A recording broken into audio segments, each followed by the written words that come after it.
येशूच्या नावामध्ये आपणा सर्वांना सलाम. या प्रतिदिवसाचा भार परमेश्वर देवबाप आपला वाहतो आणि प्रतिदिवशी तो आपली काळजी घेतो. आपण त्याचे गुणगान गाऊया. हा नवीन दिवस परमेश्वराने आपल्याला दिला. आपण त्याचे उपकार स्तुती करू. त्याच्या नावाला आपण धन्यवाद देऊ.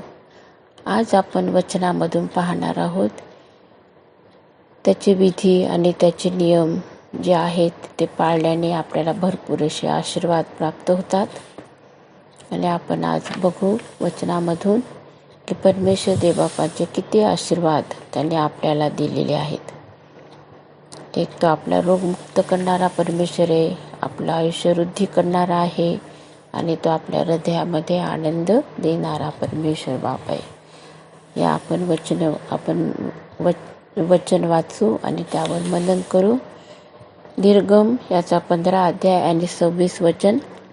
तू आपला देव परमेश्वर ह्याचे वचन मनापासून ऐकशील आणि त्याच्या दृष्टीने जे नीट ते करशील, त्याच्या आज्ञाकडे कान देशील आणि त्याचे सर्व विधी पाळशील, तर मिस्री लोकावर जे रोग मी पाठविले त्यापैकी एकही तुझ्यावर पाठविणार नाही, कारण मी तुला रोगमुक्त करणारा परमेश्वर आहे. आपला परमेश्वर रोगमुक्त करणारा आहे. तेव्हा आपण प्रार्थना करतो येशूच्या नावाने, विश्वासाने. त्याने आपल्यासाठी आपलं पवित्र रक्त सांडलं. त्याला बसलेल्या माराने, त्याला बसलेल्या फटक्यांनी आपल्याला आरोग्य प्राप्त झालेलं आहे. आणि म्हणून आपण त्याची आराधना आणि त्याची स्तुती करू. आणि जे आपल्या शरीरामध्ये किंवा आपल्या जीवनामध्ये कुठल्याही प्रकारची व्याधी, कुठल्याही प्रकारचा आजार, रोग हे कधीच आपल्यापर्यंत येऊ पोचणार नाही. आणि जर कोणत्या कारणास्तव जर आजार झाले तर तो रोग मुक्त करणारा आपला परमेश्वर देवबाप आहे, येशू आहे. येशूच्या पवित्र रक्ताच्या द्वारे त्याने आपल्याला हे सर्व आशीर्वाद प्राप्त करून दिलेले आहेत. अनुवाद 4 आणि 5 मध्ये आपण पाहतो, पहा, ज्या देशाचे वतन मिळविण्यास तुम्ही जात आहात त्यात पाळण्यासाठी आपला देव परमेश्वर ह्याच्या आज्ञेप्रमाणे मी तुला विधी व नियम शिकविले आहेत, त्याप्रमाणे तुम्ही चालावे. परमेश्वर देवबापाने विधी आणि नियम जे दिले त्याप्रमाणे आपल्याला चालायचं आहे आणि हे सर्व आशीर्वाद आपल्याला प्राप्त होतात. अनुवाद 16 आणि 12 वचन. तू मिस्र देशात दास होतास ह्याचे तुला स्मरण राहावे म्हणून हे विधी काळजीपूर्वक पाळ. नंतर पहिले राजे 3 आणि 14 मध्ये, तू आपला बाप दावीद याच प्रमाणे माझ्या मार्गांनी चालून माझे नियम व माझ्या आज्ञा पाळशील तर मी तुझ्या आयुष्याची वृद्धी करेन. ह्या ठिकाणी एक फार कोणाचं तरी नाव परमेश्वर देवबापाने घेतलेले आणि त्याने कसं जीवन जगलेलं आहे, परमेश्वर देवबापाची कशी त्याने स्तुती आणि आराधना करणारा हा दावीद राजा, परमेश्वर देवबापाने त्याचे एक उदाहरण दिलेलं आहे की तू आपला बाप दावीद, शलोमोन राजाला सांगितले की तू आपला बाप दावीद याचप्रमाणे माझ्या मार्गांनी चालून. दावीद राजा परमेश्वर देवबापाच्या मार्गांनी चालला आणि त्याचं जे जीवन आहे परमेश्वर देवबापाने आशीर्वादित केलं. परमेश्वर देवबापाने सांगितलं की आयुष्याची वृद्धी करेल. जे आयुष्य आहे आपलं, त्या आयुष्याची वृद्धी परमेश्वर देवबापाच्या हातामध्ये आहे. तेव्हा आपण त्याच्या इच्छेप्रमाणे चालतो त्यावेळेला परमेश्वर देवबाप आपलं आयुष्य जे आहे हे समृद्ध संपन्न करतो आणि त्याच्या आशीर्वादाने आपल्याला भरून काढतो. हे सर्व आशीर्वाद आपल्याला प्राप्त होतात. येशूच्या नावामध्ये आपल्याला हे सर्व आशीर्वाद प्राप्त होतात. स्तोत्र 19 आणि 8 मध्ये लिहिलेलं आहे, परमेश्वराचे विधी सरळ आहेत, ते हृदयाला आनंदित करतात.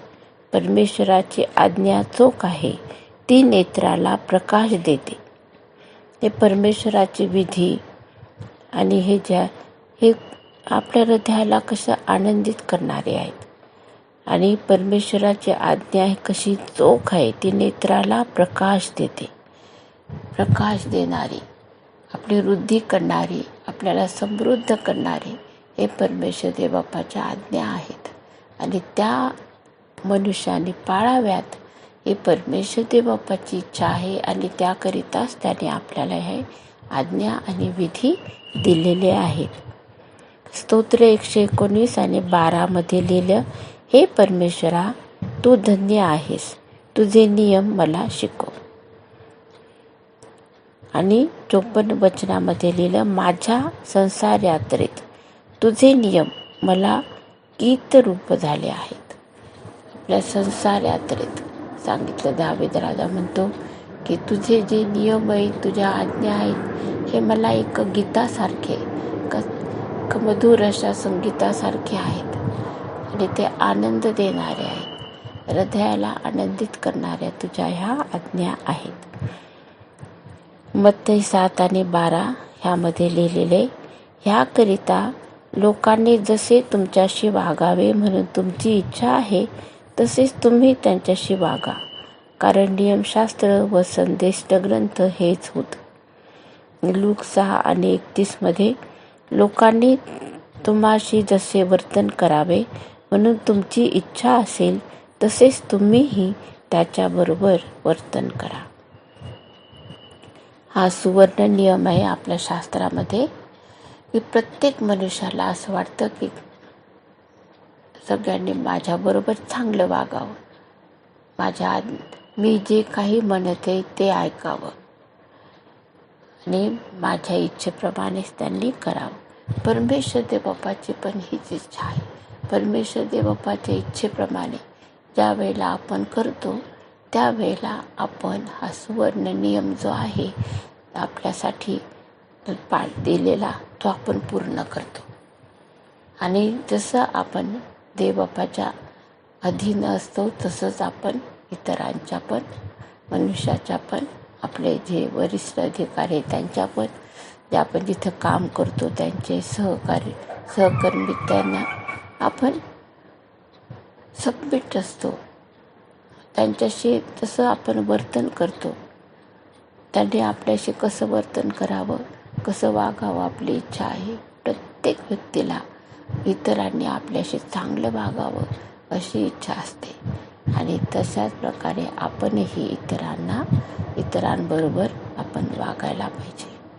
कोणी जर आपला उपयोग करून घेते, फक्त उपयोग करून घेते, कोणी आपल्यावरती प्रेम करत नाही, आपल्या ज्या गरजा आहेत त्या समजून घेत नाही, पण फक्त आपला उपयोग जेव्हा होत असतो त्यावेळेला आपल्याला ते कळून येतं, ते समजत नाही. आणि ते जे नातेसंबंध असतात ते न टिकणारे असतात, ते कधीच अंत होऊन जातात. परंतु ते परमेश्वर देवबापाच्या इच्छेप्रमाणे करतात आणि इतरांच्या बरोबर जसं वागतात, जसं कोणी आपल्याबरोबर वागावं असं आपण इतरांबरोबर वागतो, त्यावेळेला आपल्या आयुष्याची वृद्धी होते. परमेश्वर देवाचे आशीर्वाद आपल्यापर्यंत पोचतात आणि आपल्या हृदयामध्ये आनंद असतो आणि तो आपल्याला रोगमुक्त करतो आणि परमेश्वर देव आपल्याबरोबर राहतो. ह्या येशूची शांती तुमच्या आणि माझ्या अंतःकरणामध्ये राज्य करो. तर प्रभू येशूची कृपा, परमेश्वर पित्याची सहभागिता, पवित्र आत्म्याची सहभागिता आपणा सर्वांबरोबर असो. आमेन.